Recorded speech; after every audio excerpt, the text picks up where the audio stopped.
Are you in the market for a new home? Do you mind if your new residence doesn't have windows, is overgrown with vegetation, and comes with a squatter or two? Do you have $1 million to spare? Then you might be the perfect new owner of one of the most expensive abandoned celebrity homes. These once grand estates have the square footage to impress at the most formal dinner party, but their sad stories of financial ruin, family tragedy, or just plain old residential mismanagement have made them almost as notorious as their owners were famous. Michael Jackson. You've got to be a smooth criminal if you want the thriller of breaking into the King of Pop's Neverland Ranch. Renamed Sycamore Valley, Michael Jackson's former getaway has lay empty since its owner's tragic death in 2009. Originally on sale for $100 million, the 2,700-acre resort-style estate has a lake, a barn, a pool, a 50-person cinema, and a train station inspired by the Magic Kingdom. Still, after gathering dust, the property's price tag was decreased to $67 million. Selling this place isn't as easy as ABC. Maybe buyers are turned off by the fact that Neverland is missing some of the more eccentric additions that once made MJ's home stand out even more than it already does. There was once an exotic petting zoo with rare animals, several theme park rides, and even a fire department that Jackson established and paid for. After the singer's infamous 2005 trial, the man who once moonwalked around the world never set foot on his property again. It fell into disrepair. With all the games, Jackson's daughter Paris said they still lived a normal life. The kids were only allowed to go to the amusement park when they were well behaved, and then and only then could they walk over to the Ferris wheel in their backyard. If not, they had to beat it. The Saudi royal family.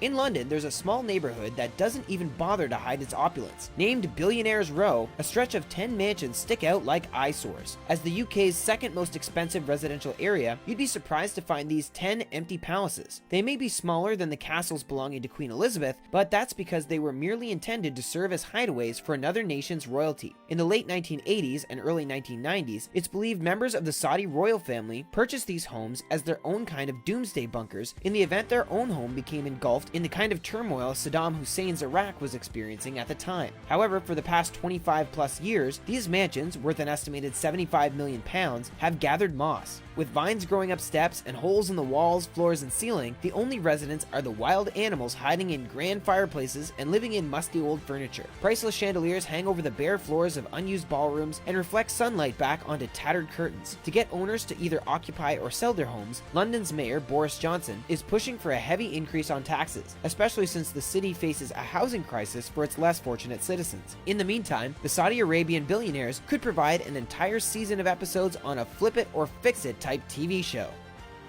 Mike Tyson. As much as he's become the crazy character from The Hangover, Mike Tyson isn't necessarily the first person you'd associate with a house of God, but he used to live in one. His abandoned mansion in Southington, Ohio, has been renovated by a new church in the area. The man who bit off part of the Evander Holyfield's ear has made a name for himself as a tough fighter inside the ring and a high roller outside of it. Struggling financially and filing for bankruptcy in 2003, Iron Mike couldn't afford to keep the 13,500 square foot mansion with its sprawling indoor pool, zebra print carpets, low-hanging chandeliers, and cages for his three $70,000 Bengal tigers. He sold it to businessman Paul Munya for $1.3 million, but he didn't move into the house. Munya never got the chance to occupy the mansion once he was arrested in an FBI sting. When Munya offered the mansion in exchange for a rare $20 million diamond to an undercover agent posing as an emissary from a high-up criminal, the entrepreneur was arrested on charges of money laundering. A health magnate purchased the mansion at auction, removed some of the tackier fixtures, and ultimately donated the property to a startup church. Prince Andrew.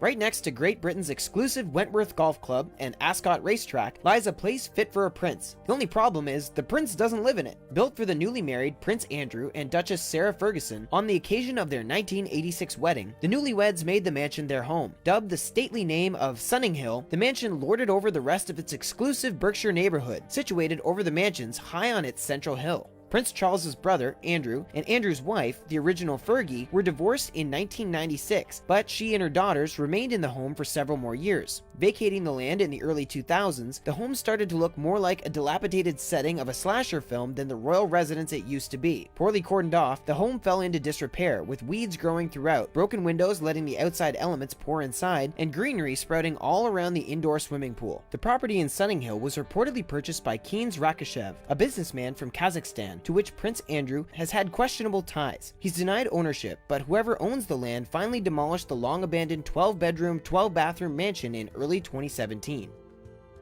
Marilyn Monroe.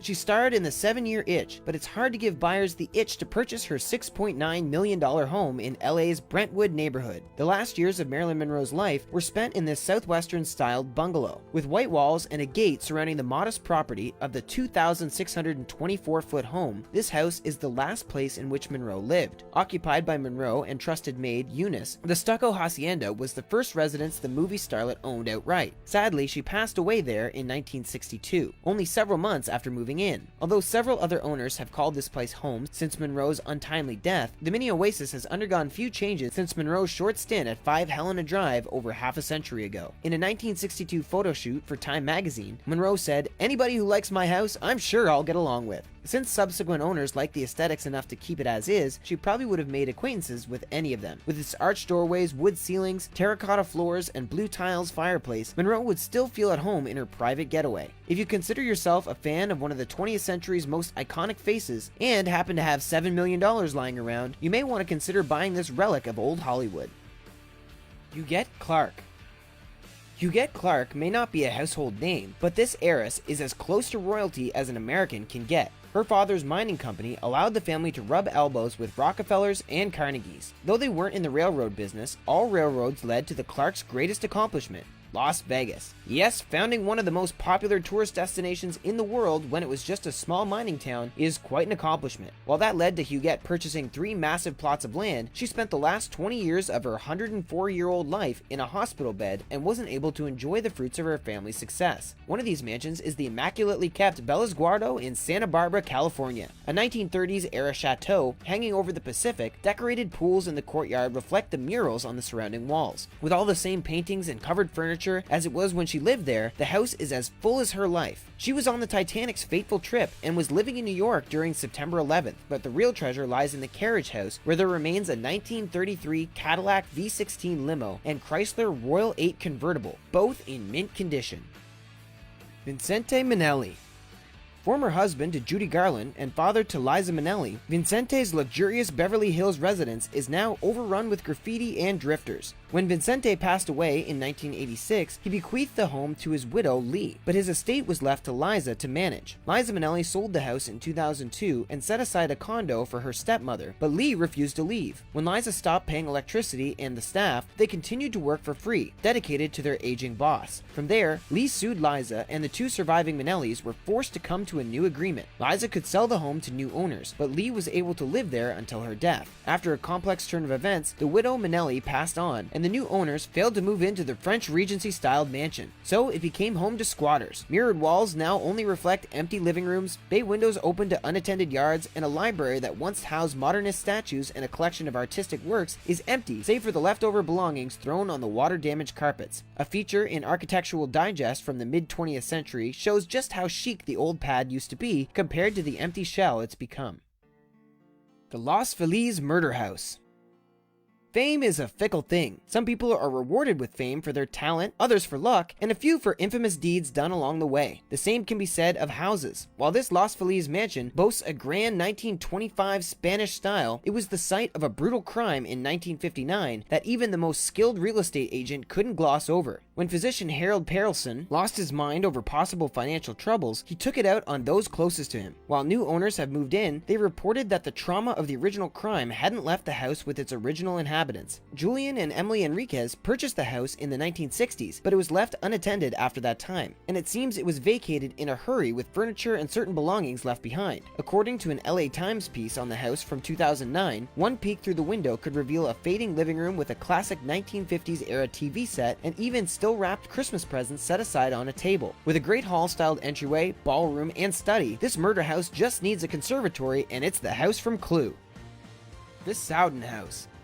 Speaking of creepy LA homes with sordid pasts, the Sowden House stands high above others. Not many homeowners are lucky enough to say their household was designed by Lloyd Wright, son of famed architect Frank Lloyd Wright. But built in the Mayan Revival style, Mr. Wright went out of his way to make it look like a demon's paradise. Although he'd go on to design more standard, if eye-catching structures like the Hollywood Bowl and the Wayfarer's Chapel, the Sowden House is laid out as if he were rebelling against his father's style. The only thing more dark and culty than the look of the mansion is the story of its owner. Dr. George Hodel purchased the house in the 1940s and moved his family into its maze-like hallways and sharp corners with a mix of walls more appropriate in an ancient temple and furniture more appropriate in Dr. Evil's secret lair. The only secret was that Dr. Hodel was evil in his own right, abusing those around him by day and hosting odd rituals at night. He never aroused suspicion from outsiders thanks to his well-regarded status as a top doctor among the Hollywood elite. It wasn't until years after his death that he was revealed to be a top suspect in LA's infamous Black Dahlia case.